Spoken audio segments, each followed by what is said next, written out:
Hello hello hello hello hello. दुसऱ्या सेशनमध्ये सर्वांचं प्रभूमध्ये वेलकम, स्वागत. जरी थोडं कठीण आहे जेवल्यानंतर, पण जसं पाळकसाहेब आम्हाला घेऊन जात आहे, मला वाटत नाही कठीण असेल. आणि जास्ती वेळ न घेता परत एकदा आपण या दुसऱ्या सेशनला प्रभू येशूच्या नावात सुरुवात करूया.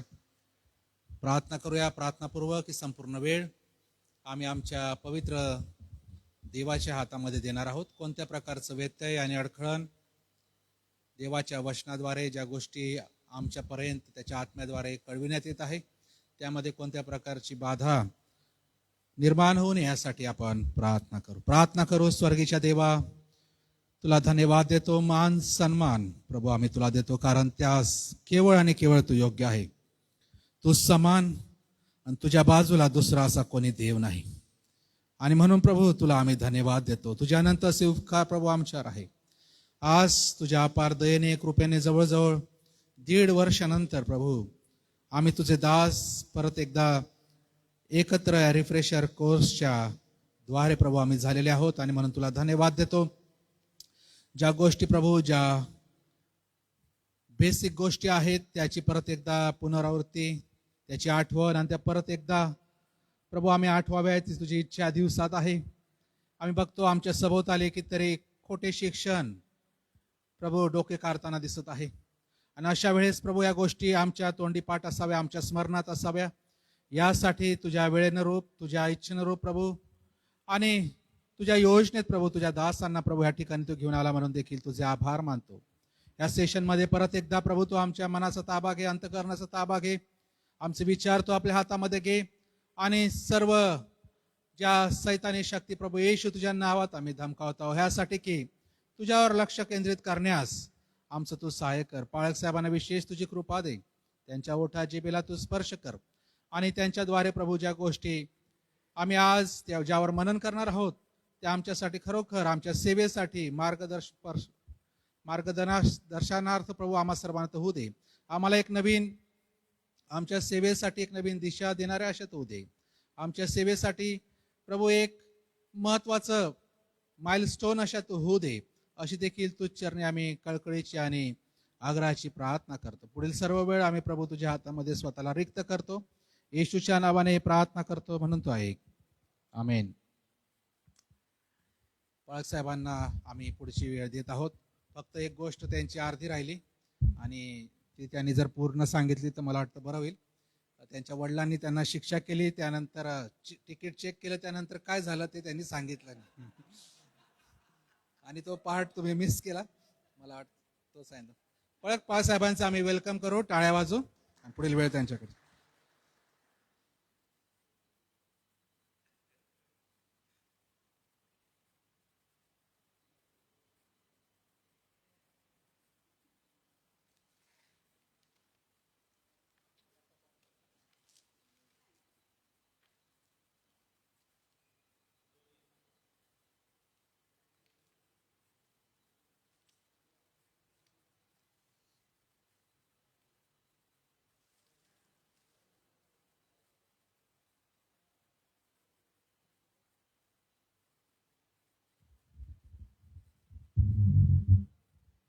सलाम सर्वांना. आवाज कमी झाल्यासारखं वाटतो ना. मला असं वाटतं आपण 1 मिनिटासाठी उभं राहू. एक दुसऱ्यांना, तुम्हाला पाहिजे आपण सलाम म्हणू शकतो. 1 मिनिटासाठी आपण उभं राहणार आहोत. एक दुसऱ्यांकडे बघू, हसू, सलाम म्हणू. कारण आपल्याला झोपायचं नाही. मी प्रयत्न करेल की तुम्ही झोपणार नाही. बसू आपण. पुढच्या सत्राकडे आपण जाणार आहोत. आणि या थोडाफार बदल त्या ठिकाणी आहे, परंतु हे सत्र स्टोरी टेलिंग, गोष्ट सांगण्याबाबत आहे. आता गोष्ट सांगण्याबाबत, लहानपणापासून आपण गोष्टी ऐकतो. काही गोष्टी आपल्या शास्त्रातील गोष्टी आहेत, तसंच इतर गोष्टी देखील ज्याच्यामधून आपण चांगल्या गोष्टी शिकण्यासाठी आपले आजी आजोबा, आई वडील, आपले शिक्षक त्या ठिकाणी आपल्याला गोष्टी सांगत असत. परंतु ह्या गोष्ट सांगण्याचा उपयोग आपण अतिशय उत्तम प्रकारे आपल्या मंडळीच्या जीवनामध्ये कशा रीतीने करून घेऊ शकतो त्याच्याकडे आपण आज लक्ष देणार आहोत. अतिशय सोपी अशी बाब आहे. आमच्या पाळकीय जीवनामध्ये मी आणि पाळक साहेब जेव्हा चिखलीमध्ये आमचं पाळकीय सेवा करत होतो त्याच्यामध्ये आम्ही बघितलं की ह्याचा फायदा खूप मोठ्या प्रमाणात होतो. आणि ही एक अशी उत्तम बाब आहे. गोष्ट सांगणे आपल्याला वाटतं की ते फक्त लेकरांसाठीच आहे, परंतु लेकरं सुद्धा ह्याच्यामध्ये उत्तमरित्या सहभागी तर होऊच शकतात, परंतु आपण जे मोठे आहोत हे मोठे देखील आपण त्याच्यामधून नवीन प्रकारे सत्य शोधून काढू शकतो. गोष्ट सांगणाऱ्या पुरतीच किंवा त्याच्या दृष्टिकोनातून बघणाऱ्या पुरतीच ही गोष्ट सांगणे हा जो सत्र आहे किंवा ही जी बाब आहे तशी राहत नाही, तर एकत्रितरित्या आपण त्या ठिकाणी पुढे जाऊ शकतो. आणि तुम्ही ठरवायचं आहे की नंतर तुम्ही तुमच्या पाळकीय सेवेमध्ये कशा रीतीने ह्या गोष्टींचा ह्या बाबीचा उपयोग करू शकता. परंतु अतिशय उत्तम प्रकारे आणि मी आणि पाळक साहेब ह्याचा भरपूर प्रमाणात आम्ही उपयोग केला. आम्ही स्वतः आशीर्वादित झालो. आणि जर तुम्हाला एखादी बाब कोणाला तरी ठासून सांगायची असेल, शिकवायची असेल, थोडक्या शब्दामध्ये तुमचं सत्य तर त्यांच्यापर्यंत पोहोचणारच, परंतु त्यांच्याकडून देखील तुम्हाला ऐकायचं असेल, त्यांना उत्तमरित्या सहभागी करायचं असेल, तर उत्तम अशी ही पद्धत आहे जी आपण त्या ठिकाणी फॉलो करू शकतो.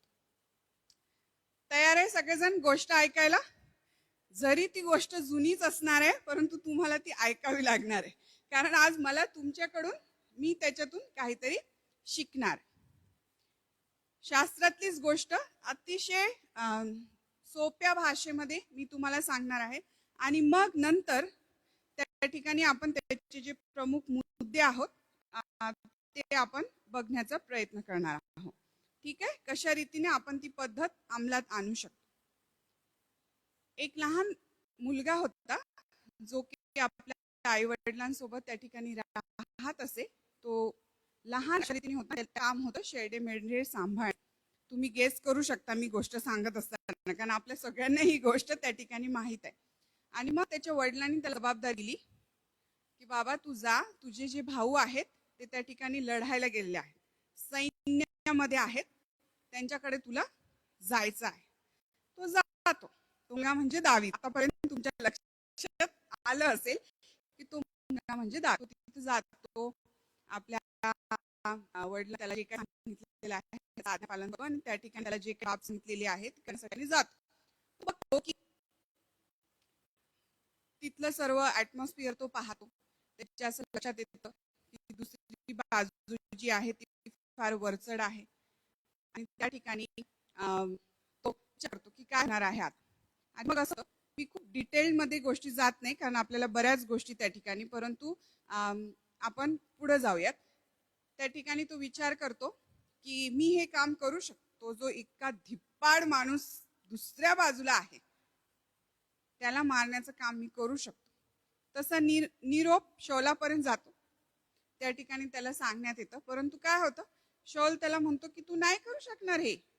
तो बाबा किती मोठा आहे.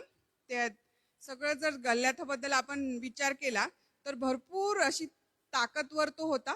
सर्व गोष्टींनी तो परिपूर्ण असा होता. आणि दावीद म्हणजे एकदम तरुणपणामध्ये तो प्रवेश करत असलेला असं आपण म्हणू शकतो.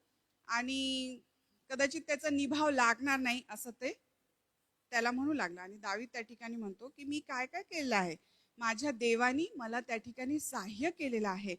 आणि तो त्यांनी जे कृत्य केलेलं आहे त्याची मेंढरे राखताना सिंहाबद्दल, अस्वलाबद्दल त्या ठिकाणी तो त्या गोष्टी त्यांना सांगतो आणि मी हे करू शकतो. आणि तो हे म्हणतो की ज्या परमेश्वराने मला सिंहासमोर, अस्वलासमोर त्या ठिकाणी मला स्थिर केलेला आहे आणि मला विजय दिलेला आहे, तोच माझा परमेश्वर गल्ल्याथाला देखील त्या ठिकाणी हाणून पाडण्यासाठी मला सहाय्य करणार.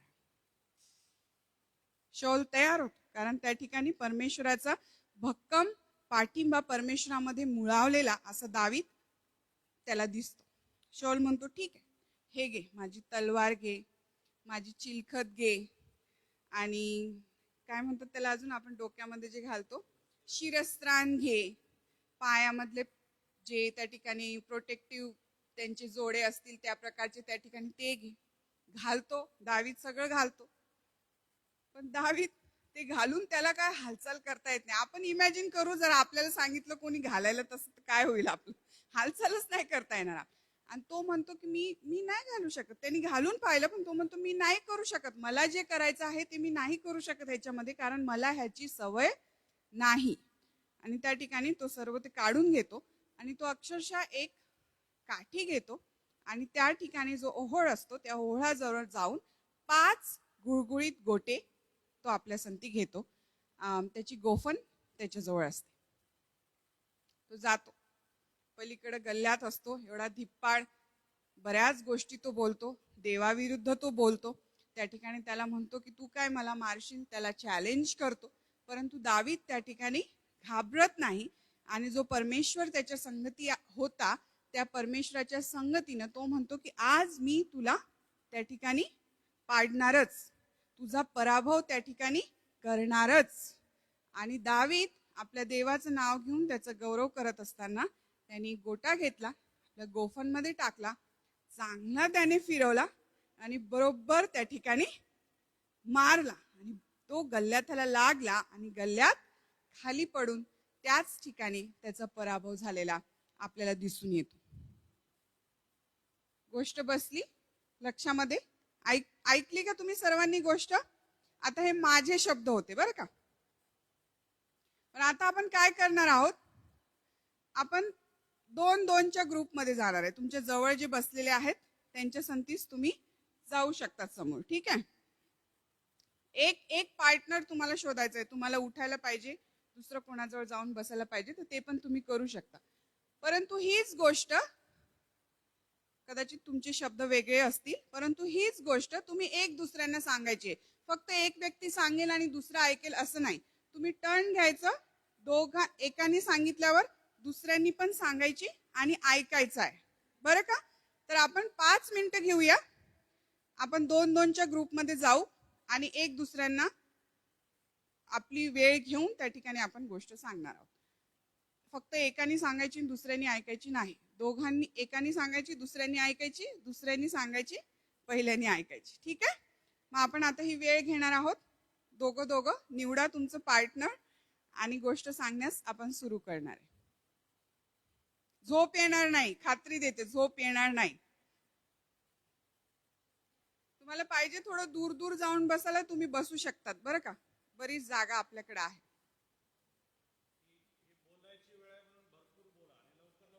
हा, पण उद्देश हा आहे की ही गोष्ट सांगायची, दुसऱ्या गोष्टींकडे जाऊ नका बरं. हीच गोष्ट, दावीद आणि गल्ल्याताची गोष्ट आपल्याला एक दुसऱ्यांना सांगायची. जी गोष्ट तुम्हाला सांगितली ती तशीच्या तशी सांगा, त्याचे वेगळे व्हर्जन सांगायचा प्रयत्न करू नका. तर त्याच्यातून आपण काय शिकतो तिकडे जायचं नाही आपल्याला सध्याच. जशीच्या तशी गोष्ट सांगणे. आणि दुसरा पार्टनर जेव्हा सांगत असेल तेव्हा त्याचं काही सुटलं असेल तर भर झाला, पण त्याला थांबवू नका, त्याला बोलू द्या. स्टार्ट.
बरं, मला असं वाटतंय की 5 मिनिटं झालेले आहेत. अम, फक्त गोष्टच सांगितली ना की भरपूर गोष्टी सांगितल्या. बरं, आता तुम्ही एक दुसऱ्यांना गोष्ट सांगितली. आता मी हीच गोष्ट काही चुका करून परत सांगणार आहे. बरं का? हीच गोष्ट मी काही चुकांसहित तुम्हाला सांगणार आहे आणि मी जिथं चूक करील तिथंच तुम्ही बोलायचं. तुम्ही ओरडू शकता जोराने, काय हरकत नाही. तुम्ही असं म्हणायचं नो. नो, बिलकुल नाही नाही. एका आवाजात म्हणायचं नो. ठीक आहे, तयार? हा, सगळ्यांनी गोष्ट ऐकली, ती तुम्ही एक दुसऱ्यांना सांगितलेली आहे. तीच गोष्ट आपण परत ऐकणार आहोत, परंतु चुकांसहित ऐकणार आहोत. जिथं मी चूक करणार आहे तिथं तुम्ही मोठ्यानी नाही म्हणा, नाही नाही म्हणा, हात दाखवा आणि काय चूक केलं, कोणता शब्द बदलायला पाहिजे होता ते पण तुम्ही सांगू शकता. बरोबर? एक मध्यम वयीन माणसाबद्दलची ही गोष्ट आहे. मोठ्याने नो, मला कधी कधी ऐकू येत नाही. माझ्या एका कानाचं ऑपरेशन झालं बरं का, मला वेळ लागतो ऐकायला. मोठ्याचं नो, मोठ्याने नो पाहिजे, नाही पाहिजे. एक मध्यम वयीन माणसाबद्दलची ही गोष्ट आहे. कोणाबद्दलची आहे मग? तरुणपणाकडे वाटचाल करत असलेला हा मुलगा होता आणि त्या मुलाचं नाव इजाक होतं. त्या मुलाचं नाव, त्याच्या वडिलांनी त्याला बाजारात जा असं सांगितलं भाजीपाला आणायला. मग कशासाठी गेला होता तो? आपल्या भावांकडे त्यांना पाठवलं होतं आणि ते भाऊ भाजी बाजारामध्ये भाजी विकत होते. नाही, काय करत होते ते? लढायला त्या ठिकाणी ते गेलेले होते. तिथं हा दावीद जातो आणि तो चांगली छान सगळेजण अशी त्या युद्धाच्या ठिकाणी सगळे एक दुसऱ्यांसंगती मिंगल होते, बोलतायत, छान हसत खेळत आहे, अशी परिस्थिती त्याला दिसते. म्हणजे नाही, मग काय करत होते ते? तणावपूर्ण परिस्थिती त्या ठिकाणी होती. आणि मग तो दावीद म्हणतो, बापरे, माझ्याकडे बघू नका, मी नाही मारू शकत या गल्ल्याथाला, मी नाही करू शकत, त्याच्या विरुद्ध मी नाही लढू शकत, असं दावीद त्या ठिकाणी म्हणतो. आणि त्या ठिकाणी जो राजा त्या ठिकाणी होता, तो राजा म्हणतो की आता हे सगळं तू घाल, चिलखत, शिरस्त्राण, ते पायतान, तलवार घे आणि त्या ठिकाणी जा. आणि दावीद ते सगळं घालतो आणि मग त्या ठिकाणी लढाई करायला जातो. मग काय करतो तो? हा, ते सर्व तो काढून ठेवतो आणि मग 2 काठ्या दोन्ही हातामध्ये तो घेतो त्या ठिकाणी आणि मग त्या गल्ल्याथाला मारायला तो जातो. किती काठ्या? 1 काठी आणि 1 गोफन, 5 गोटे घेतो आणि तो त्या ठिकाणी तो प्रयत्न करत राहतो, पण त्याला काय मारताच येत नाही तो गोटा. बिलकुल नाही, गोटा मारता येतो पण गल्ल्याथाचं तो त्यांनी जे नेम लावलेला असतो तो हुकतो आणि तो गोटा काही गल्ल्याथाला लागत नाही. लागला पण गल्ल्याथाला हॉस्पिटलमध्ये नेलं होतं. हा, नेलं का? त्याला इजा झाली म्हणून तिथंच मेला तो. आणि त्या ठिकाणी परमेश्वराचा विजय झालेला आपल्याला दिसून येतो. बरोबर? आता मी तरी पुष्कळ आपण त्याच्या चुका मी करू शकले असते, परंतु मला अजून पुढे जायचं आहे आणि त्याच्याविषयी आपण बोलणार आहोत. परंतु माझी खात्री आहे की ही गोष्ट तुमच्या लक्षामध्ये त्या ठिकाणी आलेली आहे. आता पुढच्या बाबीकडे आपण जात आहोत आणि माझे काही प्रश्न असणार आहे आणि तुम्हाला बोलायचं आहे, बरं का? मला सगळ्यांचे चेहरे हसत दिसतात आणि मला आनंद वाटतो की आपण काही झोपलेले नाही. मला त्या ठिकाणी रिस्पॉन्स भेटत आहे, तुमच्या प्रतिक्रिया भेटत आहेत, म्हणून मला त्याच्याविषयी आनंद वाटतो. आता मी काही प्रश्न तुम्हाला विचारणार आहे आणि मला त्याची उत्तर पाहिजेत, बरं का? कदाचित मी सांगल, अंकल तुम्ही सांगा, पाळक साहेब तुम्ही सांगा, आणि आपल्याला बोलायचं आहे. बरं, ह्या गोष्टीवरच आधारित आहेत, मी काही इकडे तिकडे जाणार नाही. ही जी गोष्ट आपण ऐकली दावीद आणि गल्ल्याथाची, ठीक आहे, या गोष्टीमधली कोणती बाब तुम्हाला आवडलेली आहे? आपण विचार करू, लगेच बोलायची गरज नाही. ह्या गोष्टीमधून कोणती बाब, कोणती घटना असेल किंवा एखादी परिस्थिती असेल किंवा जे काही असेल, वातावरण म्हणा, तुम्ही सांगू शकता मला ही गोष्ट आवडलेली आहे. तिथंच आपल्याला थांबायचं नाही, ती का आवडली हे पण सांगायचं. तुम्हाला काय आवडलं आणि ते का आवडलं हे तुम्हाला यावेळेस सांगायचं. कोण वेळ घ्या, पाहिजे काही सेकंद आपण शांत बसू, विचार करा. ती गोष्ट कदाचित तुम्हाला परत लक्षामध्ये आणावी लागेल. का आवडले, काय आवडले आणि का आवडले? तिकडे मला दादांचा हात वरती दिसतो. बरं दादा, मोठ्याने सांगा बरं. वडिलांचं आज्ञापालन केलेलं त्यांना आवडलेलं आहे. का आवडलं दादा तुम्हाला?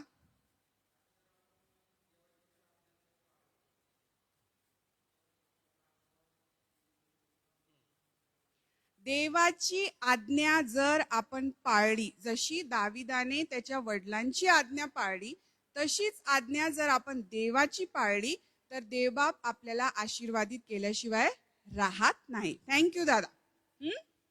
ठीक आहे, आणखीन बोलूयात आपण.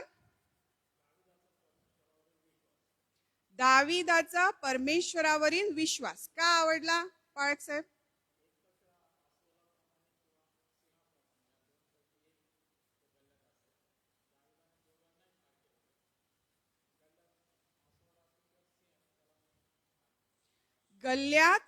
गल्ल्याथाला त्यांच्या दृष्टिकोनातून त्यांनी अस्वल आणि दाविदाच्या जागी बघितलेला आहे. जर गल्ल्यात अस्वल आणि गल्ल्यात अस्वल आणि सिंहाला त्या ठिकाणी त्यांना तो फेस करू शकला, तर गल्ल्याथाला का नाही? आणि का? फक्त परमेश्वराच्या विश्वासामुळे. त्याच्यामध्ये जो देवाविषयीचा विश्वास होता, जो सामर्थ्य देणारा देव आहे, त्या विश्वासामुळे त्या ठिकाणी तो गल्ल्याथाला फेस करू शकला. थँक्यू. आणखीन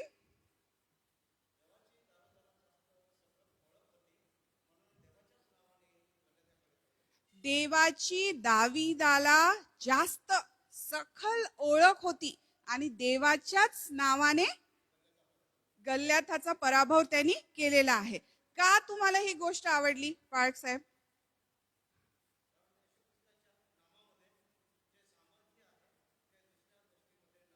येशू ख्रिस्ताच्या नामामध्ये जे सामर्थ्य आहे ते दुसऱ्या कोणत्याही गोष्टीमध्ये नाही.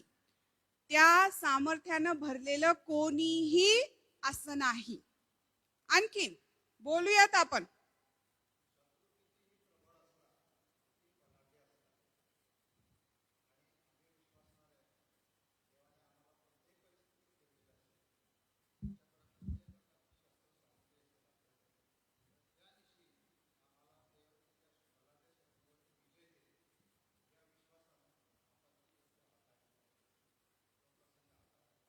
बरं, पण अंकल मला असं वाटतं, पार्ट साहेब मला असं वाटतं तुम्ही का आवडलं ह्याचं, पण ह्याच्या घटना जर मी तुम्हाला विचारली, कोणती घटना तुम्हाला आवडली, कोणता प्रसंग आवडला, तर तुम्ही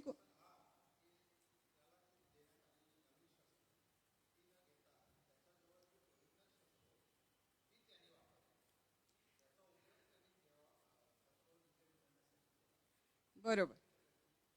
थँक्यू अंकल.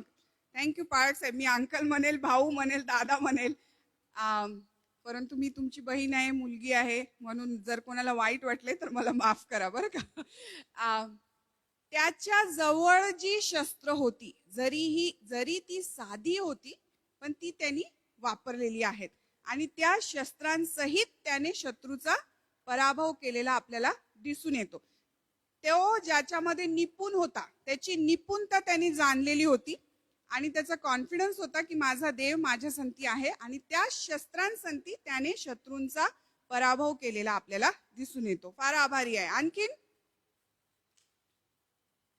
थोडंसं वेगळं तुम्हाला विचार तुमच्या डोक्यात येत असेल तरी सुद्धा तुम्ही सांगू शकता बरं का, काहीच हरकत नाही. तुमच्या डोक्यामध्ये जी गोष्ट आहे की मला हे आवडलं, तुम्ही बोलू शकता. थोडस मोठ्यानी. दाविदाचा आवेश आणि त्याची हिंमत का तुम्हाला आवडली ती?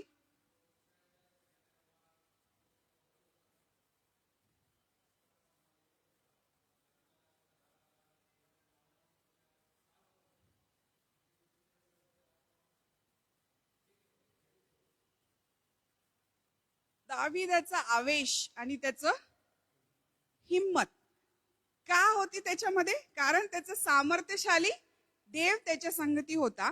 आणि त्या ठिकाणी जरी तो गल्ल्यात त्या ठिकाणी उलट बोलत होता, त्याला मी डिवचन म्हणेल एक प्रकारे देवाच्या नावाने, परंतु त्या ठिकाणी दावीद हा त्या आवेशाने, देवाच्या आवेशाने आणि त्या हिमतीने इतका भरलेला होता की तरीही त्याला त्याची भीती वाटलेली नाही. शरीर यष्टीमध्ये फरक होता, पुष्कळ वेगवेगळ्या गोष्टी त्याच्याकडे, चांगलं तो निपुण होता, चांगला युद्ध करणारा जो आपण म्हणतो असा सैनिक तो होता. दावीद हा शेरडे मेंढरे राखणारा, त्याच्याजवळ असलेली शस्त्रे साधी होती, परंतु तो आवेश आणि ती हिंमत त्याच्यामध्ये होती. त्याच्यामुळं तो अजून ठामपणे त्या ठिकाणी त्याच्याशी लढू शकला. थँक्यू. आणखीन कोणी आहे का? नाहीतर मग आपण नंतरच्या प्रश्नाकडे जाणार आहोत.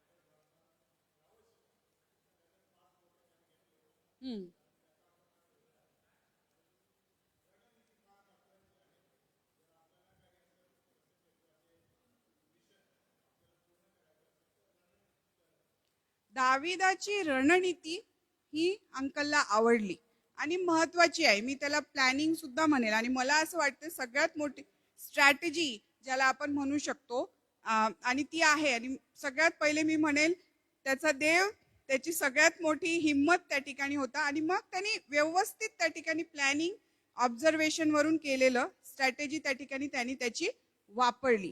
रण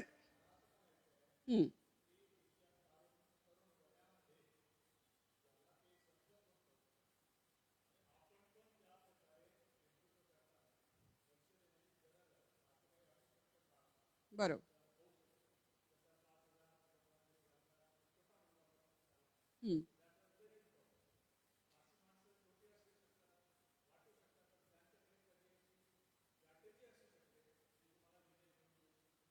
कोणीही लहान असो की मोठं असो, त्यांचं डोकं चालतं हे आपण लक्षात ठेवायला पाहिजे. कोणीही असो, तरुण असो, लेकरं असोत, इवन 5 वर्षाचा मुलगा सुद्धा तुम्हाला समजावून सांगू शकतो सोप्या भाषेमध्ये. एक वाक्य तो बोलेल, परंतु तुम्ही शांत होऊन जाणार. म्हणून त्यांची जी थिंकिंग आहे, जसं अंकलनी म्हटलं, रणनीती दाविदाची त्यांना आवडली. आणि त्यांनी जे वाक्य वापरलं, तो जरी तरुण होता परंतु त्या ठिकाणी त्यांनी ती स्ट्रॅटेजी, ती रणनीती तो वापरू शकलेला आहे. बर, ठीक आहे. बोलल्याशिवाय राहतच नाही का? तुम्हाला काय आवडलं आणि का आवडलं? पुढच्या प्रश्नाकडे आपण जाणार. सोपा प्रश्न आहे. ह्या गोष्टीमधलं तुम्हाला काय नाही आवडलं आणि का नाही आवडलं हे आता तुम्हाला सांगायचं. आधी आपण विचार केला की काय आवडलं, आपण सांगितलं. आता आपल्याला सांगायचं की काय नाही आवडलं आणि काय कारण आहे ते न आवडण्यामागचं.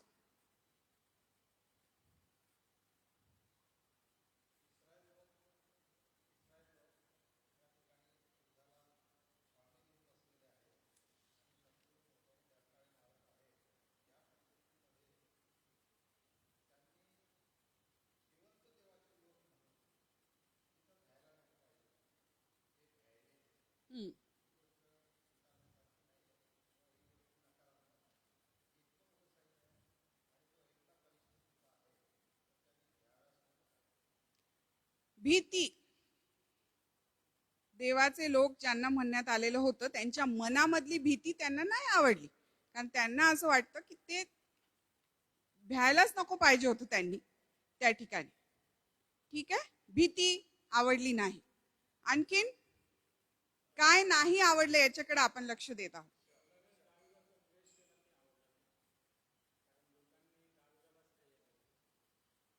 पुन्हा एक वर प्लीज बोला. काय आवडलं नाही, का नाही आवडलं?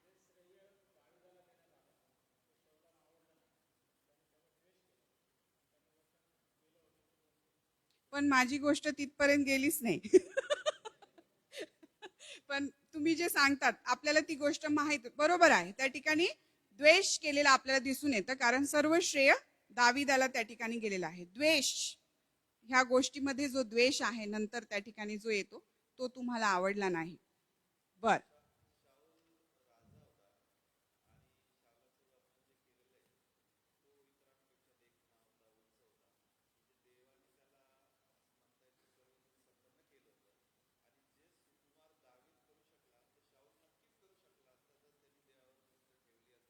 तर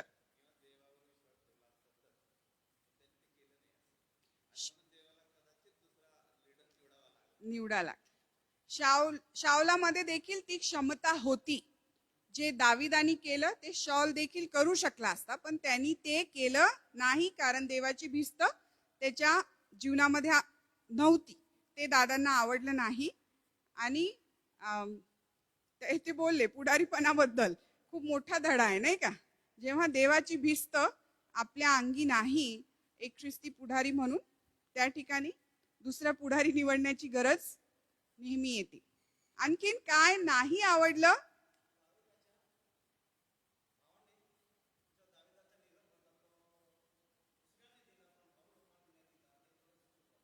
बर, का?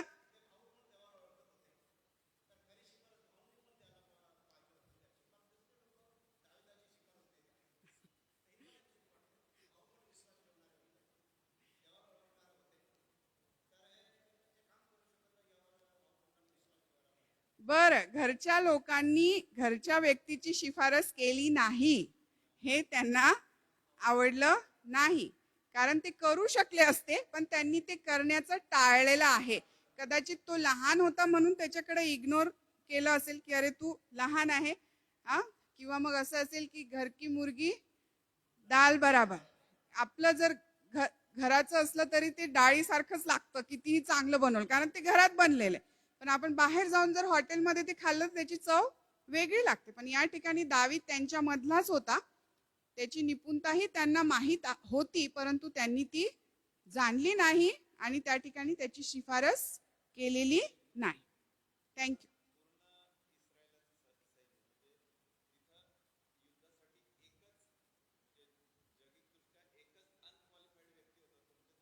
बरोबर.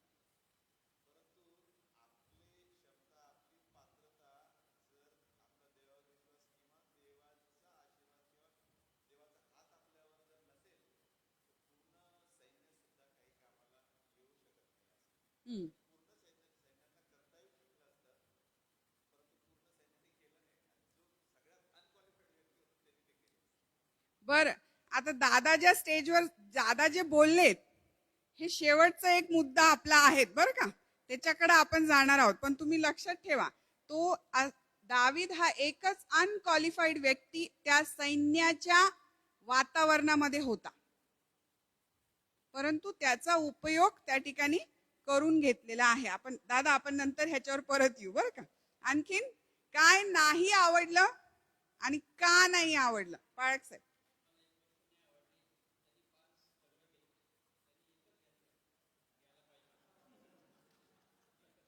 एकच एकच घ्यायला पाहिजे होतं. बरोबर. का का नाही आवडलं तुम्हाला ती गोष्ट?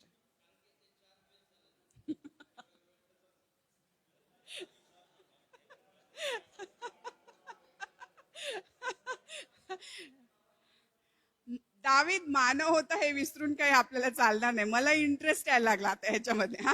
त्यांनी 5 दगड घेतले, परंतु वापर एकाचाच झाला. ते त्यांना आवडलं नाही, कारण दाविदाला त्याच्या देवावर विश्वास होता, ही खरी गोष्ट आहे. पण मी त्याच्या पुढे जाऊन म्हणेल की दावीद आपल्यासारखाच मानव होता, होईल की नाही?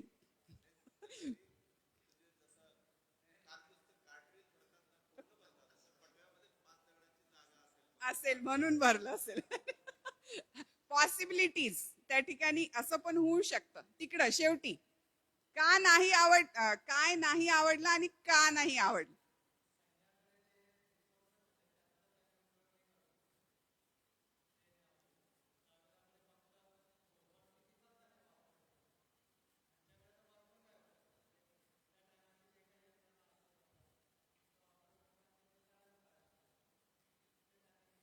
सैन्याकडे भरपूर गोष्टी होत्या. तलवारी, चिलखत, शिरस्त्राण, निपुणता, गुणकौशल्य, ट्रेंड सैनिक त्या ठिकाणी होते.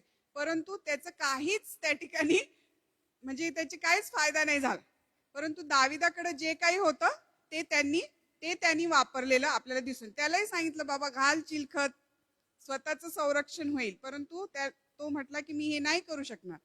त्यांनी काठी उचलली, दगड घेतले आणि त्याला ते माहित होतं की मी हे करू शकतो आणि त्यांनी ते केलं. बरं, आपण दुसऱ्यांना संधी देऊ का? Uncle sorry. अजून कोणी जे नाही बोललं प्लीज. म्हणजे या न आवडण्याच्या गोष्टीमध्ये आपण आहोत. तुम्हाला काय नाही आवडलं आणि का नाही आवडलं? आणखीन एक जण बोलू आणि मग आपण पुढे जाऊया. नाही? बर, गल्ल्यात नाही आवडला. का नाही आवडला? एक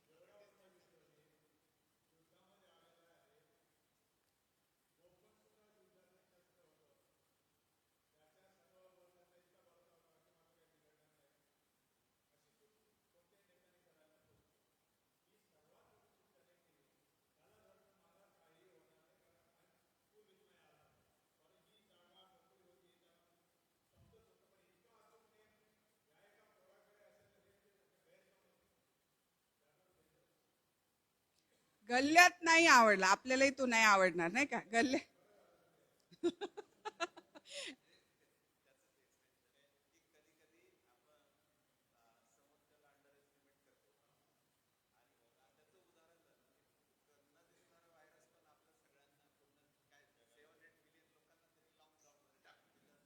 नेक्स्ट मुद्द्यामध्ये आपण जाणार आहे याच्याकडे. पण मला आनंद आहे की आपण आधीच त्याच्याविषयी बोलत आहे. परंतु त्यांनी सांगितलं की गल्ल्यात नाही आवडला आणि बरोबर आहे. त्यांनी सगळं त्या ठिकाणी हे केलं. पण त्यांनी काही गोष्टी म्हणजे दाविदाच्या ज्या काही निपुणता होत्या त्याच्याकडे त्यांनी दुर्लक्ष केलेलं आहे. तिथंच तो खाली गेलेला आहे.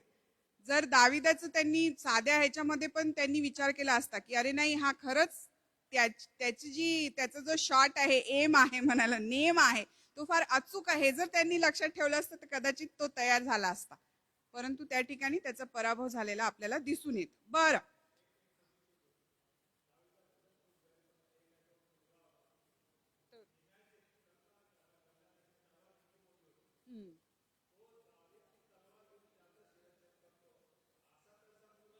बरोबर.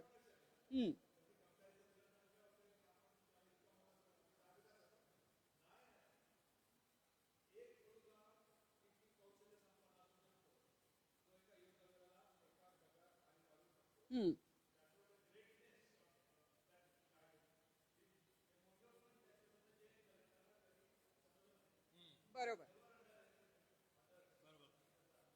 बर, गोष्ट थँक्यू. गोष्ट मी सांगितली, तुम्ही ऐकली, तुम्ही एक दुसऱ्यांना सांगितली, तुम्ही माझ्या चुका काढल्या, तुम्हाला काय आवडलं आणि का आवडलं हे सांगितलं, तुम्हाला काय नाही आवडलं आणि का नाही आवडलं हे आता तुम्ही सांगितलं.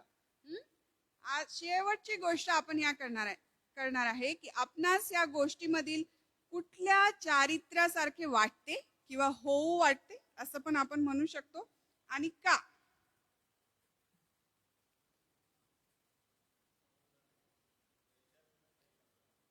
प्रश्न नाही समजला?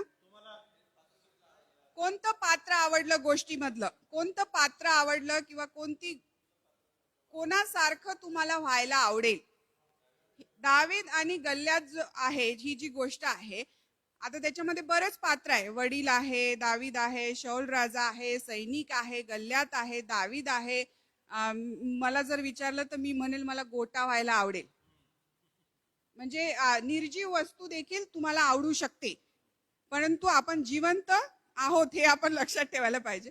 परंतु गोटा ही निर्जीव वस्तू आहे, परंतु मला ती आवडली कारण परमेश्वराच्या सामर्थ्याने भरलेल्या व्यक्तीकडून ती वापरल्या गेली आणि परमेश्वराविरुद्ध जी व्यक्ती होती तिचा संपूर्ण नायनाट करण्यासाठी ती वापरल्या गेली. म्हणून मला तो गोटा व्हायला, त्या गोट्यासारखं व्हायला आवडेल, कारण त्याचा उपयोग योग्य व्यक्तीद्वारे योग्य कामासाठी झालेला आहे आणि परमेश्वराचं गौरव त्याच्याकडून झाले. तर असं कोणतं गोष्ट तुम्हाला व्हायला आवडेल का? कोणतं पात्र आहे किंवा एखादी गोष्ट आहे जी तुम्हाला व्हायला आवडेल आणि का?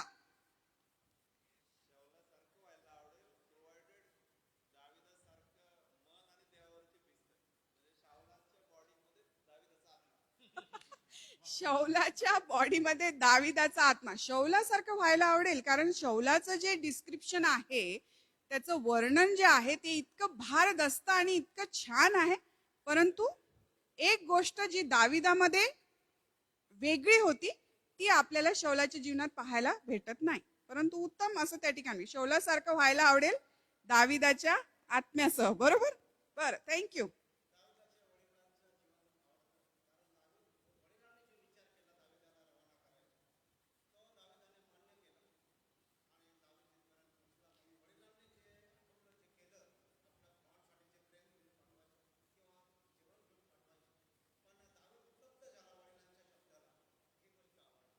तुम्हाला वडील व्हायला आवडेल कारण त्यांच्याद्वारे दाविदाची पाठवणी त्या ठिकाणी झाली, पोचता आला. बरोबर. आणि परमेश्वराचा विजय झालेला आपल्याला दिसतो.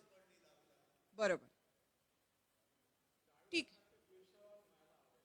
दाविदासारखं ईर्ष्यावान व्हायला आवडेल का?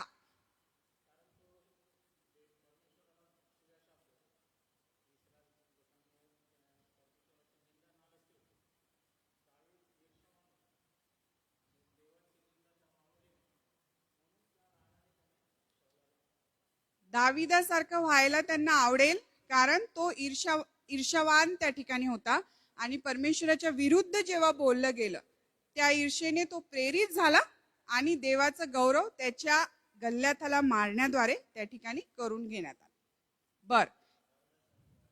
दाविदासारखं व्हायला आवडेल का पार्ट्स?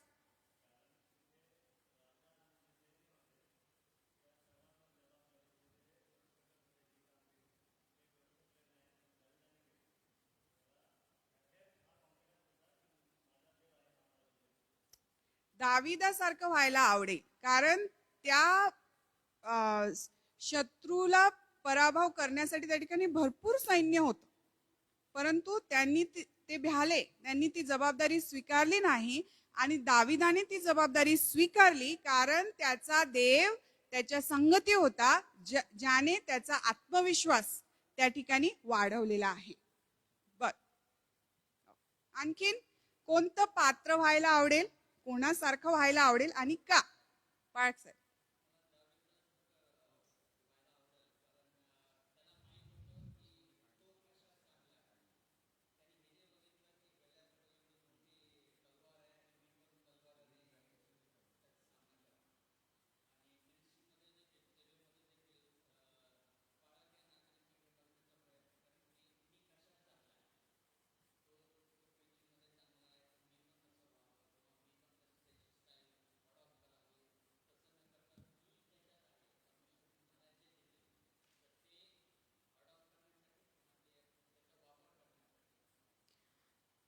आता तुम्ही बघत आहात का, जेव्हा आपण ह्या प्रश्नाचं उत्तर देत आहोत की आपण कोणासारखं व्हायला आवडेल आणि का, आपण त्या ठिकाणी ते आपल्या जीवनामध्ये आत्मसात कसं लागू करणार आहे त्याच्याकडे पण लक्ष देत आहोत.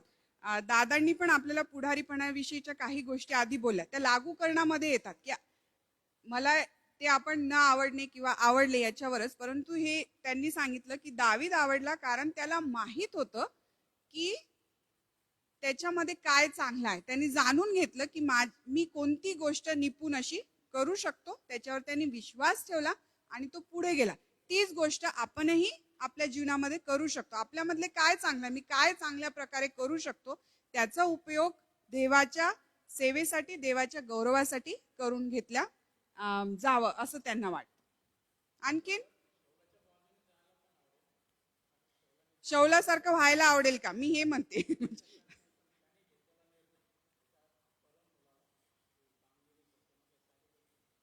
शौलासारखं व्हायला आवडेल, कारण शौलाने त्या तरुण मुलाला ती कामगिरी सोपवलेली आहे. वेळ लागला थोडासा, परंतु त्यांनी त्या ठिकाणी ते ऍडव्हेंचर घेतलेलं आहे, होकार दिलेला आहे की जा कर.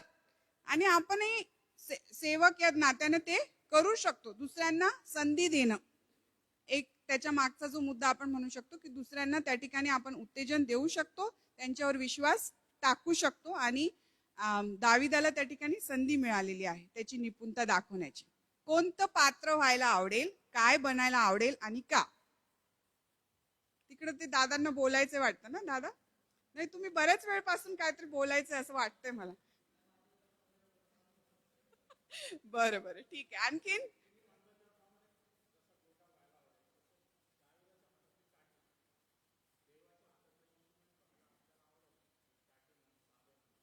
देवाच्या हातातलं इन्स्ट्रुमेंट व्हायला आवडेल, एक साधन म्हणून. सुंदर, अतिशय सुंदर. माझा त्या काठीचा उपयोग, त्या गोट्याचा उपयोग जशा रीतीने झाला, तसाच माझ्या जीवनाचा उपयोग, माझा उपयोग त्या ठिकाणी व्हावा. बरं, इकडे जाऊ का? इकडे जाऊ, ठीक आहे, ओके.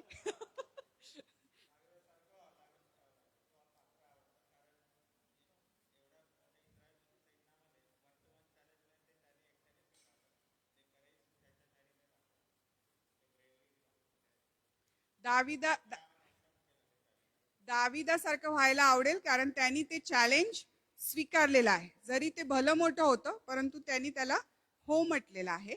आणि तसं चॅलेंज स्वीकारणारं व्हायला त्यांना आवडेल. तेच होतं का? गुरु का?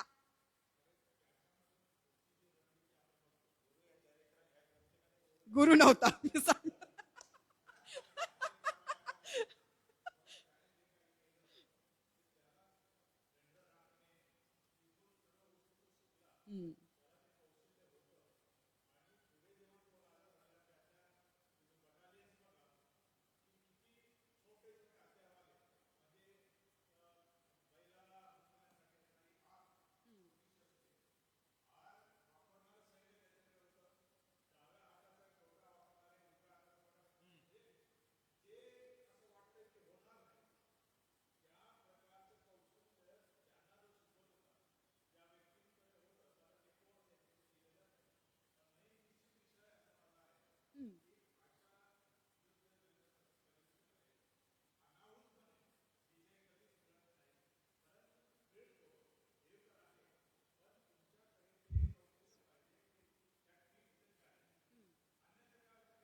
बरोबर.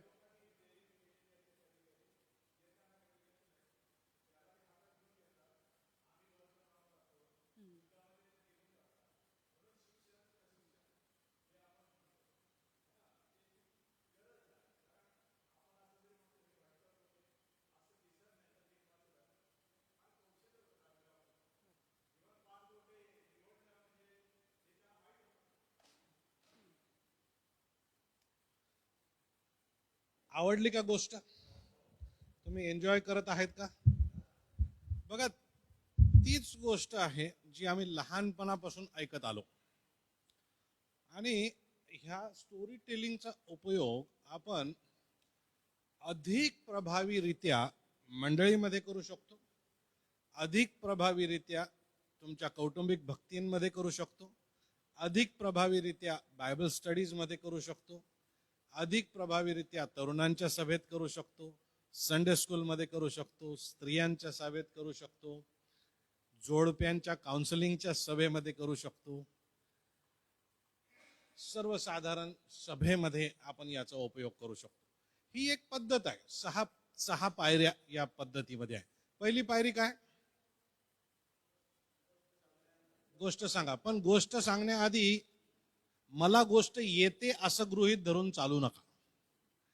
ती गोष्ट नीट वाचून घ्या, बरेचदा वाचून घ्या, बरेचदा वाचून घ्या, बरेचदा वाचून घ्या.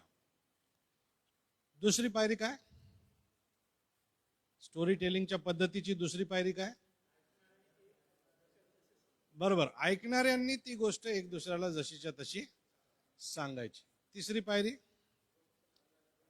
सांगणाऱ्याने चुका करायच्या, जाणीवपूर्वक रित्या चुका करायच्या आणि लोकांना करेक्ट करू द्या. ऐकणाऱ्यांना तुम्हाला करेक्ट करू द्या. त्याच्यावरून तुमच्या लक्षात येईल की ऐकणारे नीट ऐकत होते की नाही आणि तुम्ही नीट सांगितलं की नाही. तुम्ही चूक सांगितलं आणि त्यांनी जर करेक्ट केलं नाही तर मग तुम्ही सुद्धा चूक होता असं त्याचा अर्थ होईल. ठीक आहे. चौथी पायरी, काय आवडले आणि का आवडले. दोन्ही प्रश्न महत्वाचे, काय आवडले आणि का आवडले.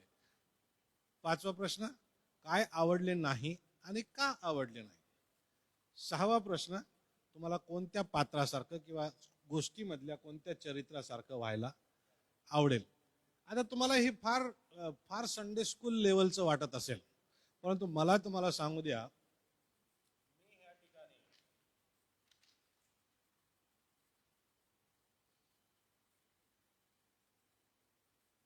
21 प्रिन्सिपल्स तुमच्या बोलण्यातून नोट केले. तुमच्या या गोष्टीवरून तुमच्या फीडबॅक मधून मी जवळपास 21 नोंदी घेतल्यात. आता या 21 नोंदींचा सारांश तुम्ही 5-6 मुद्द्यामध्ये करून वापस संदेश द्या. बाळक लोकांनो ऐका मी काय सांगत आहे. या 21 बाबी ज्या तुम्ही नोंदलेल्या आहेत ते तुम्हाला ऑन द फीट करावं लागणार आहे. गोष्ट सांगत असताना ऐकत असताना तुमच्या तयारीतून तुम्हाला ते आधीच तयार करावं लागणार आहे, तुमच्या लक्षात येणार आहे. परंतु तुम्ही कधीच विचार केला नाही असे फीडबॅक्स तुम्हाला मिळणार आहेत लोकांकडून. तुम्ही त्याचा कधीच विचार केला नाही, तुम्ही महिनाभर ती गोष्ट वाचला तरी सुद्धा तुम्हाला ते ऑब्झर्वेशन दिसणार नाही, ते तत्व दिसणार नाही, ते प्रिन्सिपल दिसणार नाही. परंतु जेव्हा लोक बोलतात, एकापेक्षा जास्त लोक बोलतात, तेव्हा त्या गोष्टी तुम्हाला दिसू लागतील. तर गोष्ट सांगत असताना तुमचं डोकं सुरू ठेवा आणि नोंदी घ्या. आणि आता जर तुम्ही मला सांगितलं की पाळक साहेब याच्यावरती 7 मुद्द्यांचा संदेश द्या, मी तुम्हाला सुंदर 7 मुद्द्यांचा संदेश इथल्या इथे देऊ शकतो. तुम्ही देऊ शकता, हे सगळं जे ऐकलेलं आहे तुम्ही देऊ शकता. म्हणून ह्या पद्धतीचा उपयोग मी चर्चमध्ये कसा केला ते तुम्हाला सांगतो. चर्चमध्ये मी 15 मिनिटं ही ऍक्टिव्हिटी राबवली ओपन चर्चमध्ये. ट्रेडिशनल चर्च सर्व्हिसमध्ये आणि याच्यात फरक हा पडतो की ट्रेडिशनल पारंपरिक चर्च सर्व्हिसमध्ये आपण लोक तेव्हाच बोलतात जेव्हा ते गाणे गात असतात. लोक तेव्हाच बोलतात जेव्हा ते प्रशितांचा मतांगीकार बोलतात. लोक तेव्हाच बोलतात जेव्हा प्रभूची प्रार्थना म्हणतात. बरोबर. लोक तेव्हाच बोलतात ज्यावेळेस पाळक साहेबांनी किंवा वर्शिप लीडरनी त्यांना म्हटलं की आपण सर्वजण मुख उघडून आराधना करू, भक्ती करू, देवाची स्तुती करू. परंतु ह्यामध्ये तुम्ही त्यांना बोलतं करता. थोडीशी वेगळी पद्धत आहे, तुम्ही तुमच्या चर्चमध्ये वापरून बघू शकता. तर सुरुवातीचे 15 मिनिट तुम्हाला प्रॅक्टिस करावी लागेल की किती मिनिट काय चालवायचं, प्रत्येक प्रश्न किती वेळ तुम्हाला चालवायचा. तुम्ही आता 200 लोकांच्या मंडळीत बसली असाल आणि 200 उत्तरांची वाट बघाल तर संध्याकाळ होणार, लोक जाऊ शकणार नाही घरी. अर्थात शेवटी अर्ध्या तासाच्या नंतर तुम्ही एकटेच उराल, बाकीचे गेलेले असतील तुमच्या कंटाळवाण्या प्रश्न उत्तरांमध्ये. तर तसं न होऊ देता ते इंटरेस्टिंग कसं बनवायचं, वेळेत कसं घडवायचं. आणि ही सगळी स्टोरी टेलिंग कंप्लीट झाल्यानंतर त्याच स्टोरीवरती उपदेश द्या. त्याच स्टोरीवरती उपदेश द्या. तयारी करत असताना तुमच्याजवळ काही मुद्दे तयार असणार, काही सपोर्टिंग मुद्दे तुम्हाला लोकांच्या उत्तरातून मिळणार आणि काही मुद्दे तुम्हाला ऑन द फीट त्या ठिकाणी तयार करून लोकांना सांगता येतील. तर इतक्या सुंदर पद्धतीनं तुम्ही अतिशय इंटरॅक्टिव्ह पद्धतीनं, सक्रिय पद्धतीनं तुमची भक्ती चालवू शकता, तुमची आराधना चालवू शकता, तुमची चर्च सर्व्हिस चालवू शकता, कॉटेज प्रेयर चालवू शकता. मी स्वतः याचा उपयोग करून बघितलेला आहे. आता हे चाकोरीच्या बाहेर जाऊन विचार करणं आहे. काही लोकांना हे केलेलं अजिबात आवडणार नाही, पण ते लोक जे कपाळावर मोठ्या आठ्या घेऊन बसलेले आहेत त्यांना जर तुम्ही चर्चेत गुंतवलं आणि त्यांचेच मुद्दे वापस सांगितले तर त्यांना ते आवडणार आहे. तर थोडंसं हुशारीने सुद्धा काम घ्यावं लागेल. ठीक आहे, क्रिएटिव्ह पद्धतीनं काम करावं लागेल. दावीद म्हणाला की मी गोफन आणि काठी घेऊन जाणार, लोकांनी त्याला वेड्यात काढलं. शाऊल म्हणाला अरे तू मूर्ख आहेस, तू सुकुमार आहेस, तुला जमणार नाही हे. तो म्हटलं नाही, ज्या देवाने मला अस्वल आणि सिंह यांना मारायला मदत केली तो मला यालाही मारायला मदत करेल. आणि जे सर्वांकडून जमलं नाही ते त्याने करून दाखवलं. बरोबर, परमेश्वरावर विश्वास ठेवून अर्थात. तर चाकोरीच्या बाहेर जाऊन विचार अनेक ठिकाणी आम्हाला करावा लागेल आणि तो बेनिफिशियल ठरेल, तो फायद्याचा ठरेल. आता दर रविवारची भक्ती तुम्ही अशी करायला लागाल तर कठीण होऊन जाईल. परंतु एक चेंज म्हणून तुम्ही करू शकता. तुमच्या कॉटेज फ्रेंडमध्ये तुम्ही हे करू शकता. तर एक बदल म्हणून, आणि तुमचा अभ्यास निश्चित वाढतो, लोकांचा अभ्यास निश्चित वाढतो. मला तुम्ही सांगा, हे सत्र चालू असताना किती लोक झोपले होते?